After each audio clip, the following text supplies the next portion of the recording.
I can almost guarantee that you've heard about containers. Containers are really cool and unique technology that allow us to take our application, including the source code, whether it's written in Python or Java or whatever you use, along with its dependencies, its configuration, everything that I need for it to run, and package it up into one unit, being a container image, and then give that to you to share to my team and deploy across the hybrid cloud. So containers are really cool, but the thing is, a lot of people associate containers with Docker. And the thing is, there's an open source alternative that's called Podman. And Podman is really cool. Firstly, when we run Podman and we spawn in new containers, well, there's no background daemon system that's running in the background. Also, at the same time, when we spawn these containers and start them on our machine, we're rootless by default, which is really cool. And then finally, Podman's been trusted by enterprises and organizations for over 10 years. So Podman is quite cool. And I want to talk about 5 new features that have been coming out with the Podman team and community that are quite interesting if you're an application developer, if you work in DevOps, or if you're just someone who likes working with technology. So let's get started with 5 new features about Podman, beginning with Podman Desktop. So let's think about the life of a developer or an engineer, right? You're probably frequently running and working with containers, having to SSH and debug things, or maybe you're building custom unique container images for your applications or your workloads, and maybe you're taking those and deploying them to some type of orchestrator.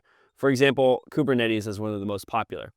Now, there's a lot of tools that you need in order to do this. So for example, you need that container engine. So that would be, in our case, Podman to set that up. You would need something like kubectl to set up a local Kubernetes environment to test things in your inner loop of development. And also, for example, use additional things like Minikube in order to set up that environment. So we're working with a lot of tools, a lot of dependencies in order to start working with containers and move those applications to Kubernetes.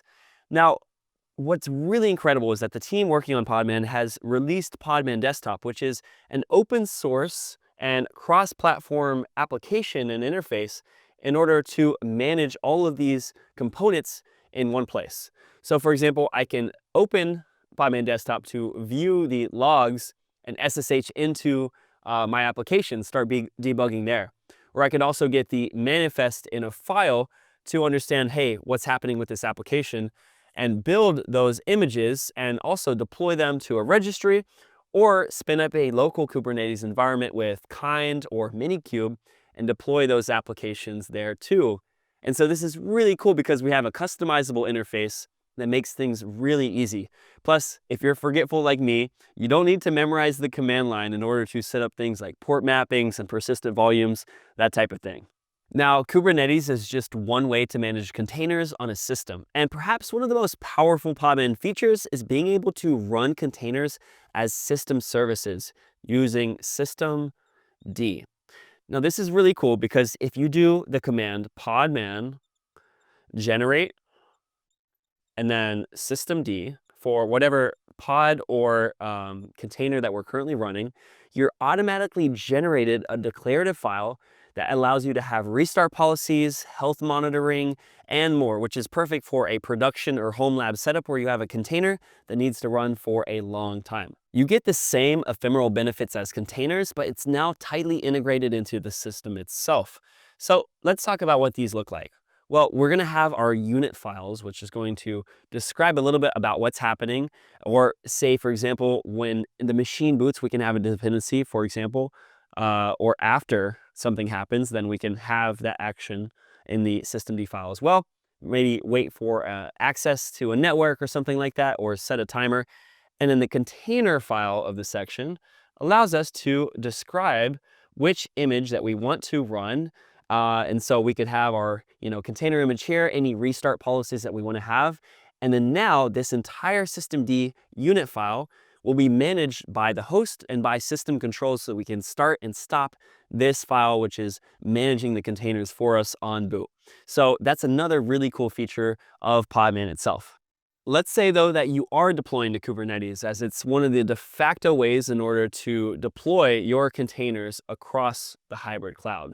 So Kubernetes is an open source project that's been around for quite some time, along with Podman and Docker as an orchestrator. And if you run the command podman kube for Kubernetes generate, well, it's going to output you various types of files depending on what you need, all with Kubernetes YAML. So perhaps it's a deployment of your application. So you can just then use kubectl apply or even Podman Desktop to apply this container in a deployment spec already for you. Or maybe it's just a pod, or say, for example, it's a volume. All of this can be generated by Podman, even services as well, so that you can go essentially from your container, develop that locally, export that Kubernetes manifest in a file just like this, and then either deploy this using your command line, upload it to wherever you're hosting your applications to use that Kubernetes YAML directly from your local machine, but now be able to deploy that onto your environment in the cluster that you're using as well.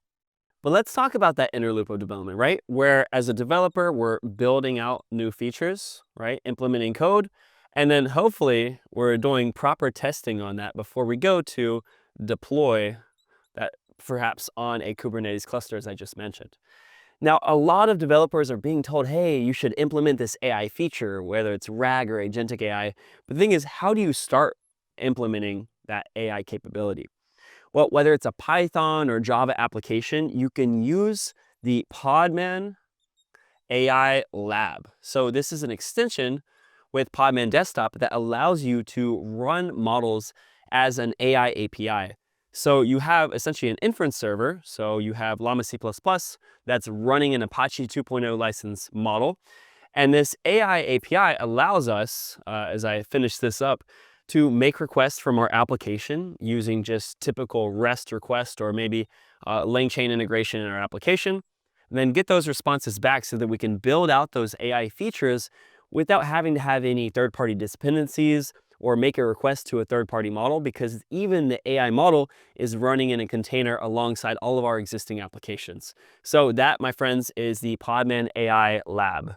Perhaps the last and coolest feature of Podman is the support for bootable containers. Now, let me introduce this to you. So imagine your container file here, right? This is how we define how we want our application and its dependencies to be packaged. But what if we could take the same container file and deploy an entire operating system with it? So let's say we go ahead and build this container file. Well, we work from a specific base image that includes the entire Linux kernel and other drivers, dependencies that we need in order to build an image that can then be deployed to a variety of different environments. So this is the deployment of a bootable container, which could go to a number of different locations. So maybe it's a cloud, so it's a .ami, or maybe it's a virtual machine that we want to deploy our operating system and its applications onto, right? Or maybe it's something like IoT devices. But whether it's a QCOW2 or an AMI or a .raw, we have the ability to deploy this image as a full operating system. And then when we need to make changes, check this out. We then just update to the registry. So the registry being over here as the storage for our images.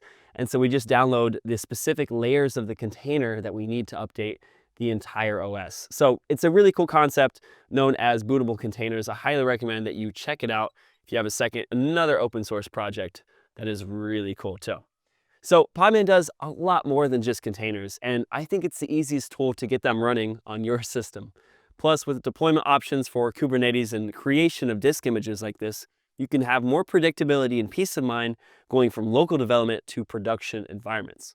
Now, if you learned something today, be sure to like the video and to hack the algorithm, and make sure you subscribe for more content around open source and AI.